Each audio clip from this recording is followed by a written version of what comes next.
Assalamualaikum warahmatullahi wabarakatuh. Perkenalkan, nama saya Rinza Luciana Devi, NIM saya 441219029, prodi saya D4 Teknologi Laboratorium Medik. Saya dari Universitas Ma'arif Hasyim Latif Sidoarjo. Di sini saya akan menjelaskan tentang 3 materi. Materi yang pertama yaitu sel, materi kedua yaitu genetika, dan ketiga yaitu sintesis protein. Saya akan menjelaskan tentang sel. Bentuk, ukuran, dan struktur sel sangat bervariasi. Tipe sel yaitu sel prokariota dan sel eukariota atau sel hewan dan tumbuhan. Fraksionasi sel, metode pemisahan sel untuk mempelajari fungsi sel. Hidup ada 2 macam, yaitu prokariotik dan eukariotik. Prokariotik sendiri yaitu inti sel primitif dan tidak jelas batas-batasnya. Bahan inti berbatasan dengan sitoplasma. Sedangkan eukariotik yaitu inti sel jelas dan dibatasi dengan membran inti. Bahan inti ada di dalam inti sel. Selanjutnya yaitu sel hewan, bagian luar turun ke membran plasma atau plasmalemma, dapat membentuk lipatan.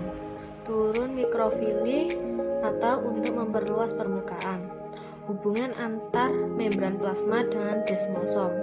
Sitoplasma sel mengandung organel-organel. Yang pertama yaitu Re, kedua ribosom, ketiga lisosom, keempat mitokondria, kelima badan Golgi. Struktur dan fungsi komponen sel hewan. 1. Membran plasma atau plasmalemma, yaitu mengatur pertukaran zat antara sitoplasma dengan larutan di luar sel. Bersifat semi permeabel, hidup, dan sangat tipis.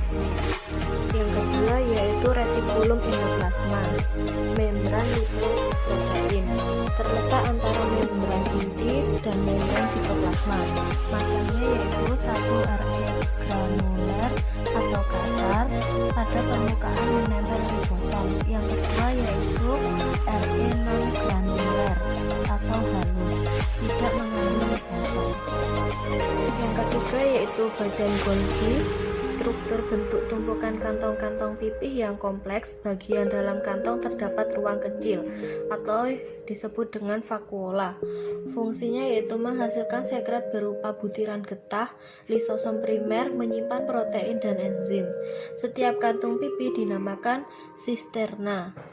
Sakula atau lamella, di dalamnya terdapat ruang lebar atau yang dinamakan lumen.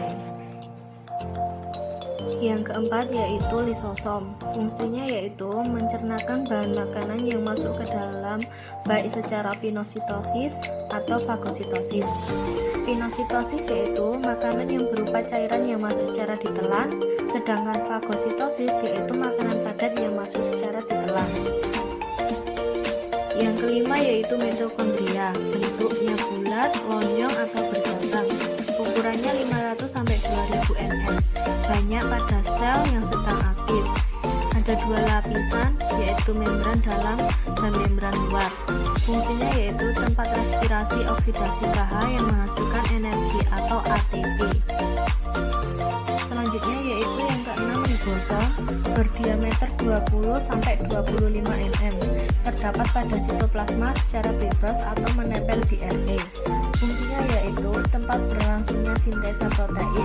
Ribosom yang bebas berguna untuk sintesa protein yang digunakan untuk 1. Bahan sel itu sendiri saat sel membelah. Kedua yaitu disimpan di sitoplasma seperti pada pembentukan hemoglobin dalam eritoblas. Yang ketujuh yaitu flagel dan silia. Terdapat pada protozoa. Struktur flagel terdiri atas 2 fibril yang dikelilingi 9 fibril. Flagel atau sila dapat bergerak karena di dalamnya terdapat suatu sistem mikrotubuli dengan rumus 2 ditambah 9 atau 2 mikrotubuli di tengah dengan 9 mikrotubuli yang mengelilingi yang terdiri atas mikrotubuli utuh dan tak utuh. Yang kedelapan yaitu sentrosoma. adalah 9 set tabung. Masing-masing set terdiri dari 3 mikrotubuli yang berfungsi menggerakkan kromosom pada saat pembelahan sel. Selanjutnya yaitu materi kedua yang disebut dengan materi genetik. Letak bahan genetik yaitu bahan genetik ada di dalam sel. Bahan genetik ada dua macam, yaitu ADN atau disebut dengan DNA dan ARN yang disebut dengan RNA. Pada sel prokariota, kedua bahan genetik ada dalam sitoplasma. Syarat bahan genetik yaitu: 1. Harus mampu hadir dalam berbagai variasi.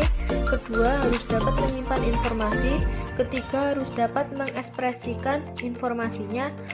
Keempat, harus dapat melakukan replikasi. Yang kelima, harus dapat bermutasi.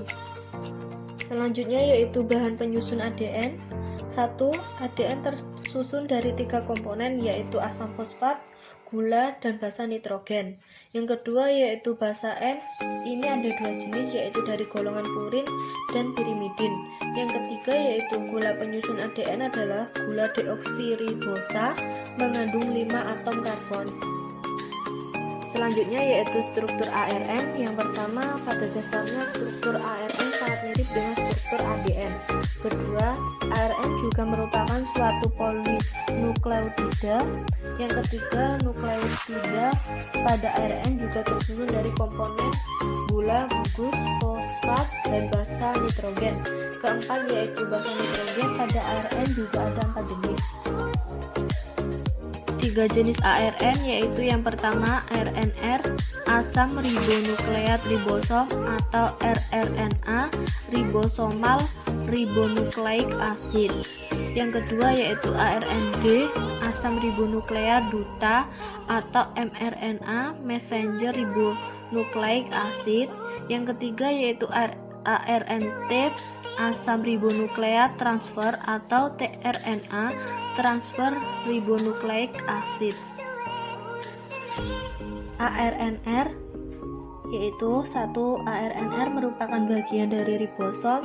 ARNR memiliki peran enzimatik selama proses sintesis protein. Ada 3 jenis ARNR pada prokariota dan 4 jenis pada eukariota.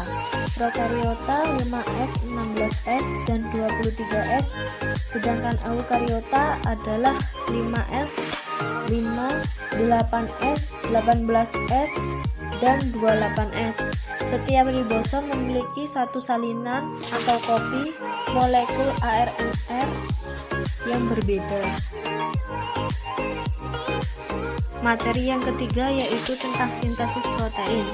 Tahap sintesis protein yaitu yang pertama transkripsi atau proses pembentukan mRNA atau RNA duta. Yang kedua yaitu translasi, yaitu menerjemahkan urutan koden menjadi asam amino. Tahap 1 yaitu transkripsi, yaitu DNA dipisahkan dengan rantai pasangannya dan messenger RNA mengkopi kode genetik. Tahap kedua yaitu pemotongan RNA. Yang pertama RNA dipotong, kedua introns non-coding sequences dibuang, ketiga yaitu exons expressed sequences tetap dibiarkan. Selanjutnya tahap ketiga yaitu 1. Messenger RNA mengambil kode tersebut dan menuju ke ribosom di sitoplasma. Kedua, transfer RNA mengambil asam amino tertentu dan menuju ke ribosom. Tahap keempat yaitu translation. 1. Di dalam ribosom, kode tersebut dibaca dan ditranslasikan ke dalam bentuk suatu urutan asam amino. Kedua, rantai asam amino akan melipat-lipat dan bergabung menyatu membentuk protein akhir. Sekian dari saya. Terima kasih telah menonton. Mohon maaf bila ada salah kata. Wassalamualaikum warahmatullahi wabarakatuh.